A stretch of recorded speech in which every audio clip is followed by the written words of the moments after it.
Assalamualaikum warahmatullahi wabarakatuh. Kembali lagi di channel saya Sukron TV. Apa kabar semuanya? Semoga semua dalam keadaan sehat dan dimudahkan rezekinya. Amin. Bagi yang baru bergabung, silakan di subscribe dulu channel ini dan ditekan tombol loncengnya. Kali ini kita akan mereaction soal Gus Miftah yang sempat viral, ya, yang dimana videonya itu disebarkan ketika berhadapan dengan seorang pedagang es teh, Pak Sun Haji. Nah, ini pasti sudah banyak yang tahu.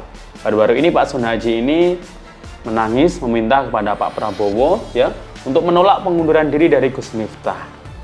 Nah, saat ini para netizen ini malah berbalik arah, ya, mencari tahu siapa sebenarnya yang menggugah video pertama kali. Jadi seakan-akan ini kayak digoreng, ya, isunya. Seakan-akan ingin menjatuhkan nama baik Pak Prabowo, karena Gus Miftah kan sebagai utusan khusus presiden. Karena itu videonya lama sekali sebelum beliau menjadi utusan khusus presiden. Ternyata ini terkuak dan ketemu. Namanya Clara Sinta, seorang selebgram yang menyebarkan videonya, ya, memotong, mengedit sampai viral. Nah, dia ini ternyata adalah anak abah, guys. Ya, anak abah, dan beberapa foto videonya itu bersama si abahnya. Ya, siapa lagi kalau bukan Anies Baswedan. Tahu sendiri ya, pasti punya kepentingan politik, ya. Pasti nggak suka dengan Pak Prabowo, ya, karena anak abah ini, ya. Jadi ya para menteri atau staf khusus seperti Gus Miftah yang jadi sasaran di sini, ya. Dan ini kayaknya ingin menghancurkan NU juga ini. Nah, kita akan lihat, ya, siapa sebenarnya Clara Sinta ini. Kayaknya dulu ini selebgram, ya, mungkin dia ingin hijrah atau ingin bertaubat. Taubatnya ini ya ketemunya jadi anak abah itu. Nah, anak abah ya memang mungkin ingin bertaubat, akan tetapi mungkin di hatinya ini ya ada kepentingan itu tadi, ya. Taubat, mau taubat sama Allah Subhanahu wa taala, tetapi mencari sensasi, ya, untuk menjatuhkan nama seseorang. Langsung saja kita simak videonya. Saya Sun Haji, saya menyayangkan kepada Gus Miftah mundur dari kabinet. Saya sudah memaafkan Gus Miftah dan saling memaafkan. Saya mohon kepada Bapak Prabowo untuk meminta pengunduran diri Gus Miftah. Saya menyayangkan kepada Gus Miftah mundur dari kabinet. Saya sudah memaafkan Gus Miftah.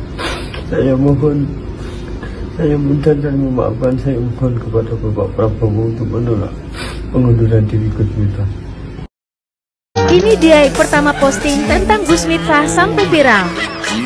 Nah, ternyata kasus Gus Miftah itu bukan murni masalah etika atau moral, ternyata kasus politik, kasus anak abah. Sampai di sini paham.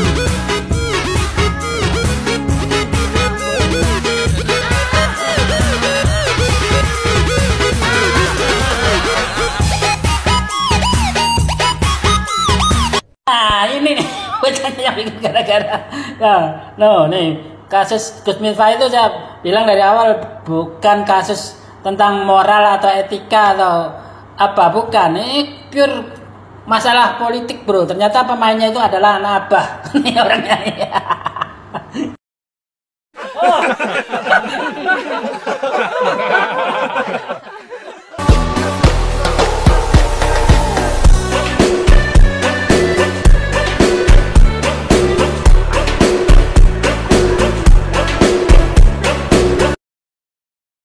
Es teh dan Gus Miftah. Siapa yang pertama kali memviralkan video tersebut? Ya, anak abah, seorang cewek yang berhijab, yang seakan-akan menjustis bahwa kata-kata tersebut itu adalah suatu umpatan. Namun dia salah, kata-kata itu adalah candaan yang hari-hari dilakukan saat beliau sedang ceramah. Karena itulah setel dari Gus Miftah dari dulu hingga sekarang tetap sama seperti itu. Kenapa dulu kalian diam, tidak menggoreng sana, tidak menggoreng? Kenapa sekarang baru setelah Gus Miftah masuk sebagai staf khusus kepresidenan baru kalian menggorengnya? Ada apa di balik ini semua? Dan setelah video itu viral, banyak banget netizen terutama dari kalangan anak abah juga anak ban itu untuk menyuruh Gus Miftah mundur dari staf khusus kepresidenan. Ada apa dengan ini?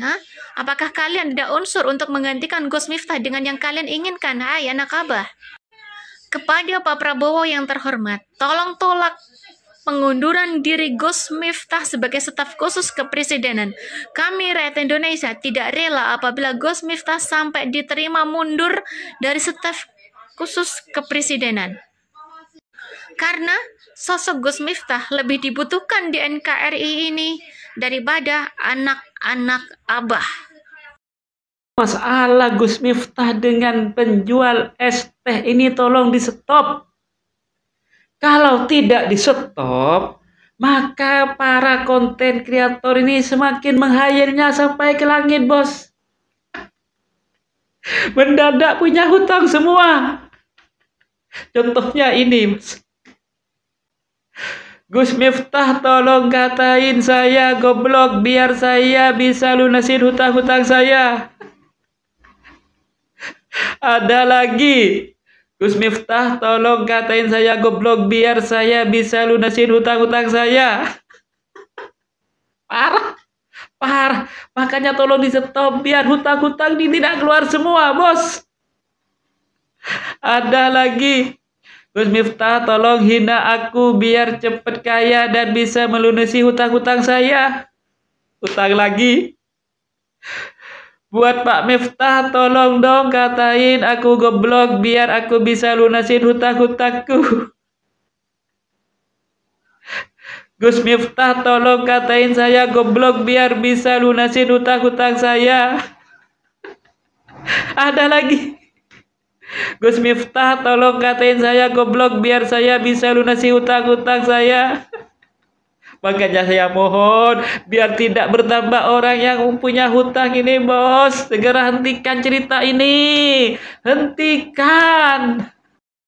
Seperti sahabat saya yang lagi menggoblok-gobloki orang, ya. Kita taunya dia begitu dari dulu. Cuma karena dia mungkin lagi puncak, orang ada yang nggak senang, ada yang hasad, iri, dengki kepadanya. Momennya pas.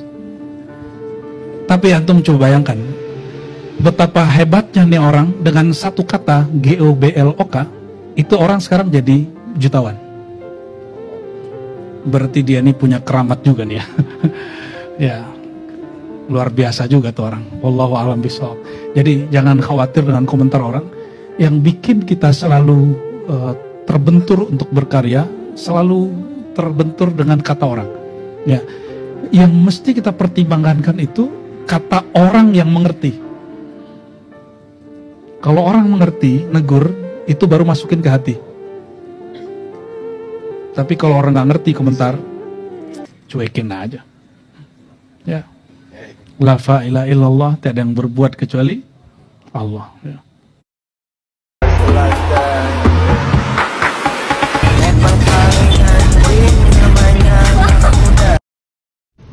Tiga hal menurut gua kita harus menyudahi narasi-narasi negatif tentang Gus Miftah.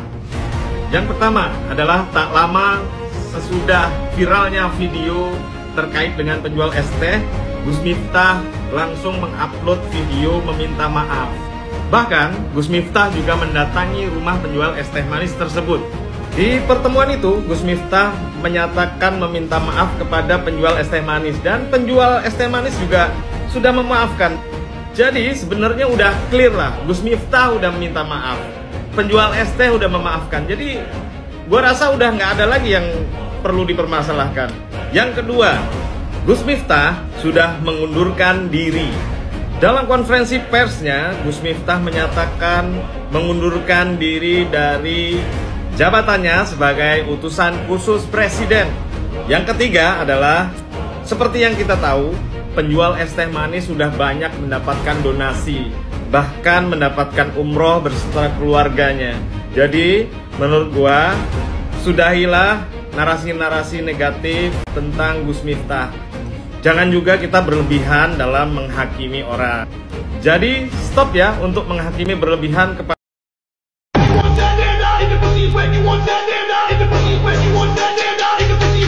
2-3 hari kemarin saya membuat statement tentang yang lebih parah itu yang membuat video Gus Miftah viral. Dan per hari ini tadi aku mau mencari siapa yang memviralkan. Ternyata 14 jam yang lalu saya melihat ada akun post, ternyata Clara Sinta yang awal memposting video seakan viral, ya kan. Ada tujuan tertentu itu udah pasti. Karena ketika video tersebut udah di-up oleh pihak pengajian, terus dipotong bagian mana yang sekiranya bisa ke-up, mulai dari adegan Gus Miftah, lalu orang yang tertawa pas close up wajah, seperti itu. Akhirnya digiringlah opini tersebut biar memicu masyarakat yang tidak mengenal Gus Miftah, yang tidak pernah mengunjungi pengajian Gus Miftah, yo akhirnya bercambuk lah amarahnya. Apalagi banyak yang FOMO, yang nggak tahu seperti apa Gus Miftah, ikut-ikutan.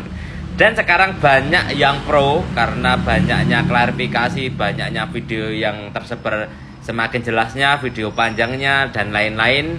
Statement-statement seperti saya ini akhirnya bisa dinalar oleh banyak orang. Dan sekarang lebih banyak yang pro ke Gus Miftah dan mencari tahu siapa pelaku yang menyebarkan video pertama kali. Dan ternyata Clara Sinta adalah gak ngerti sopo tapi enek fotone abah. Ya abah iki lah golek dhewe. Nah, emang semisalkan Gus Miftah tidak ada di kepresidenan di sana, itu tidak akan naik video seperti ini. Dan mikirnya orang udah biasa saja, membikin ketawa seperti itu. Tidak ada pikiran untuk menjatuhkan atau mengisin-ngisini orang di acara sebanyak itu. Karena overall itu hanya sebuah guyonan ya. Tidak guyonan untuk merendahkan suatu martabat seseorang. Kali ini saya tujukan lagi kepada orang, khususnya umat Islam yang tidak tahu. Karena Islam di Indonesia itu banyak sekali organisasi masyarakat. Ada yang pro, ada yang kontra. Karena emang tidak satu organisasi. Oke. Jadi ada yang inbox saya juga, Mas sampean dulu belajar agamanya seperti apa? Masa hal seperti itu masih sampean normalisasi? Untuk kata-katanya, kata-kata kasar itu jenengan abaikan saja. Semisalkan miso, berbuat dan lain-lain itu abaikan saja. Yang penting cara membawa suasana. Berdampak positifkah acara tersebut itu? Ya, semisalkan kalian nggak cocok dengan kata-kata kasar. Saya pun juga nggak cocok dengan kata-kata kasar.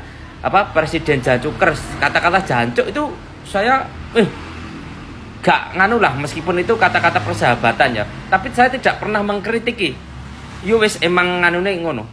Contoh Gus Miftah miso-miso. Aku pemain gak cocok yo wis gak samok gawe ngono lho.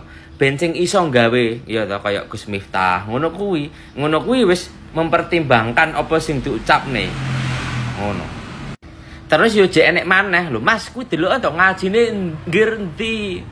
Mbahas kitab, mbahas hadis yo ge enek.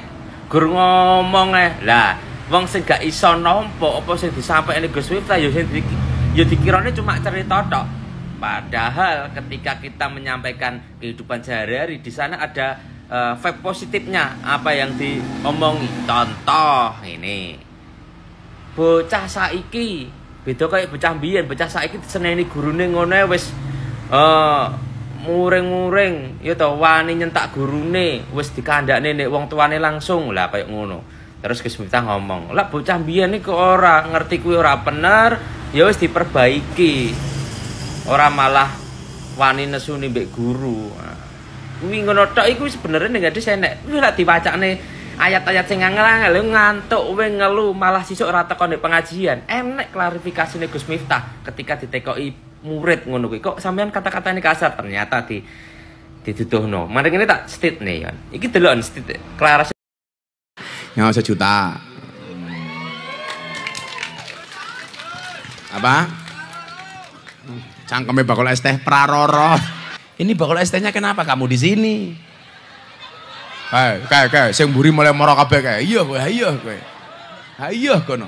Sing ngongkon ki ya sapa to, Cuk, ngono.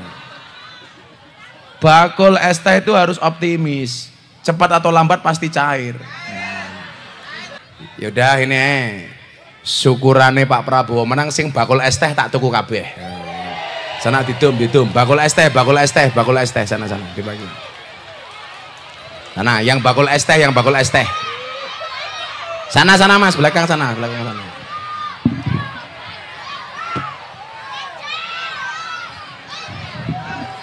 Yang bakul minuman aja, yang minuman dulu. Minta duit ajudan saya itu. Sing jujur, engko second njaluk 100 tak ajar ndasmu ya. Halo bro, assalamualaikum. Ini ada video Gus Miftah yang lama sebelum viral bersama Bapak Sun Haji, Bapak penjual es teh itu. Ya, video yang sama, bahasa yang sama, tutur kata yang sama, cara penyampaian yang sama. Dan ini dianggap biasa aja. Kenapa? Karena waktu dan tempatnya di kala itu berbeda. Kalau Bapak Sun Haji itu kan baru-baru ini, yang mana Gus Miftah sudah menjadi bagian daripada pemerintahan. Kalau sebelumnya Gus Miftah itu belum jadi bagian dari pemerintahan, makanya videonya nggak digoreng, video lamanya. Yang digoreng itu video barunya, di waktu Gus Miftah sudah menjadi bagian dari pemerintahan. Ya, dinilai sendiri, dicerna sendiri ya teman-teman ya. Silakan nonton. Sekarang kita punya harapan pemimpin yang benar-benar peduli dengan rakyatnya, tidak peduli dengan dirinya sendiri. Buktinya apa? Pemimpin yang sudah cukup dengan dirinya sendiri. Beda kalau tanggungnya bakul es, kalau ngaji es.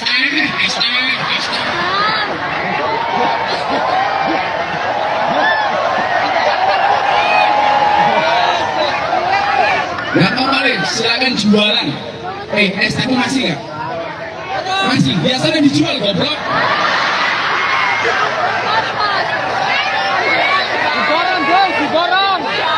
Aku kalau soal borong punya pengalaman buruk. Wah, kita borong yang di depannya, di belakang morong ada. Akhirnya rasido pengajian, mergo fokus karo dodolan. Wis tau bakul es teh iki dodolan sing kepenak. Yakin bakul es teh itu harus optimis, cepat atau lambat pasti cair. Dan tidak dapat dipungkiri bahwasanya semua yang terjadi saat ini, keviralan video Gus Miftah bersama Bapak Sun Haji, ini ada unsur politik dan keterlibatan politik di dalamnya. Dan ada permainan politik di dalamnya. Ada kepentingan politik di dalamnya. Jadi Gus Miftah salah, iya, dengan bahasa yang seperti itu. Tetapi niatnya untuk bercanda itu tidak memiliki masalah sama sekali, kawan. Oke, ya mudah-mudahan semuanya pandailah untuk melihat hikmah, mencari hikmah, menimbang segala sesuatu dengan pertimbangan yang matang, bukan asal-asalan ikut-ikutan. Hebat dan gentlenya Gus Miftah setelah ucapannya keliru, mengakui kesalahannya, segera meminta maaf kepada pedagang tersebut. Walaupun sebenarnya beliau seorang ulama berpengaruh besar di Indonesia. Ini ada orang yang mengaku-ngaku ulama, menghina Presiden Jokowi, ngata-ngatain Fir'aun, iblis, tidak pernah merasa bersalah, tidak pernah merasa berdosa, bahkan tidak pernah meminta maaf. Itu pun tidak pernah kau tuntut, tidak pernah kau caci, tidak pernah kau hujat, malah ada yang membanggakannya. Begitu Gus Miftah mengucapkan kepleset sedikit, sepele aja, kok hujat, ya, kok besar-besar nih masalahnya. Kok memang beda karakter lah, henci kuai.